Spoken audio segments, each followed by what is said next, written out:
What's up guys, this is Neurotic Pingu and this is going to be a guide on how to get the Swift White Hawkstrider mount, the Phoenix Hatchling pet, and the Orb of the Sindori. So this guide is good for people that have spent the last hour jumping around on these things, like this, and then like this, and then over to the light. Oh, I messed it up. But, you know, if you're doing that, stop. You look like a clown. I'm going to show you how easy it is to farm these things. So just run to your portal bank. You're going to want to go to Shatra. Once you're in Shatra, you're going to look for the portal for the Isle de something or other. Keldanas. There it is. What's it called? The Isle of Keldanas. Excellent. And you can't go unmounted because this is a ground mount only area. Once you're here, you're going to run over here. You're going to run on over here.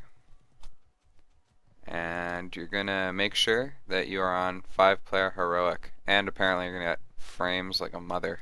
Alright, looks like we're back. Yeah, so make sure that you are on 5-player heroic, or else you're just gonna be wasting your time. And wasting your time's dumb, let's be honest. Okay, and before we go in here, I'll just show you all the things that we're going for.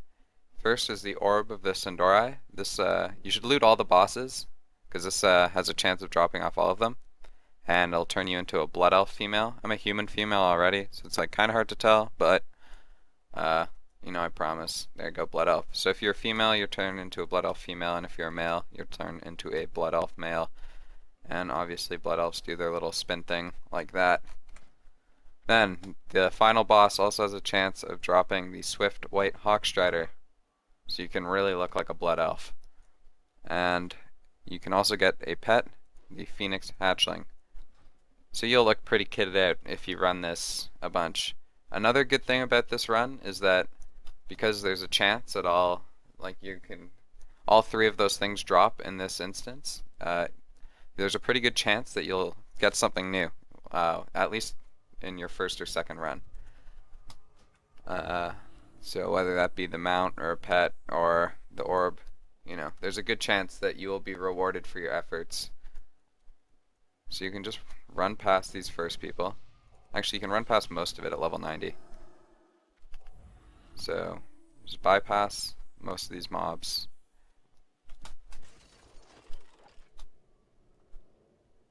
Okay, once you're in here, you're gonna have to clear the whole room. There's the boss. So the whole room will pull if you just pull the boss. Just AoE them down. Shouldn't be that hard. And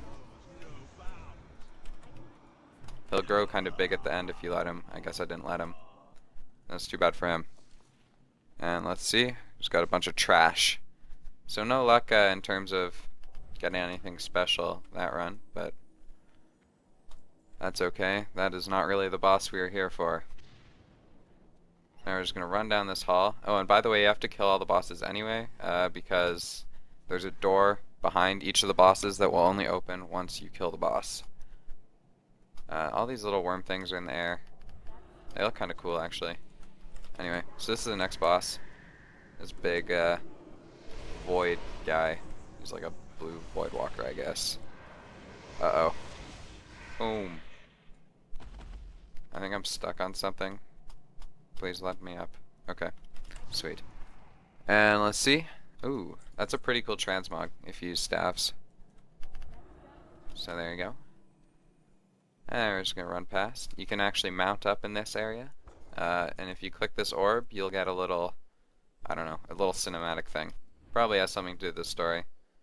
Don't really need to click it to progress in the instance at all, so I'm not going to. Just run around these guys. See ya, bozos. This is pretty crowded. You should be able to get through here fine. If you don't, I don't know, you're in for a lot of fun, I guess. Because you're probably going to end up pulling the whole room if you try and sneak by and then get caught halfway through. This is a council type encounter, so you're going to have to kill all these things. Luckily, that means they have like no health, so just AoE them down and get locked and stunned, which is fun. And AoE them some more. And man, that was a hard encounter. And we got some worthless trinket.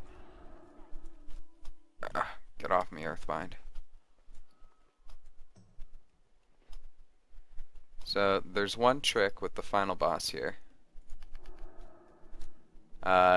You want to kill him as fast as possible, so that he doesn't go in the air and do his like dumb thing. Can be kind of annoying. Don't really want to put up with it if you can avoid it, so just kill him quickly. And okay, we can get past all that shit, and then he's gonna do some, I don't know. He's probably speaking, yeah. Alright, you're boring. Just die already so I can take your chicken, please. And nothing. So that was probably a bad example of being lucky and getting sweet stuff, but I think I actually got the mount like within the third run. The orb took probably about 15 runs, and then the pet I think I got on the first or second run. So I was pretty lucky doing this, and it doesn't take that long. You can get here pretty easily now with the portal to Shatara and Shrine, and then obviously just taking that portal. This will take you back onto the island. Kind of a waste of time if your hearth's back up. So yeah, you'll just like come out here. And yeah, if you want at this point actually you can take the flight path down to Eastern Plaguelands and run Strathholm for that mount. That's a nice thing to kind of chain in there if you want. Because that is probably the fastest way to get here if you're Alliance. Otherwise, I guess you're flying from Ironforge. So anyway, that's my guide for the Swiftwhite Hawkstrider, the Phoenix Hatchling, and the Orb of the Sindori. Thanks for watching, and I'll see you guys later.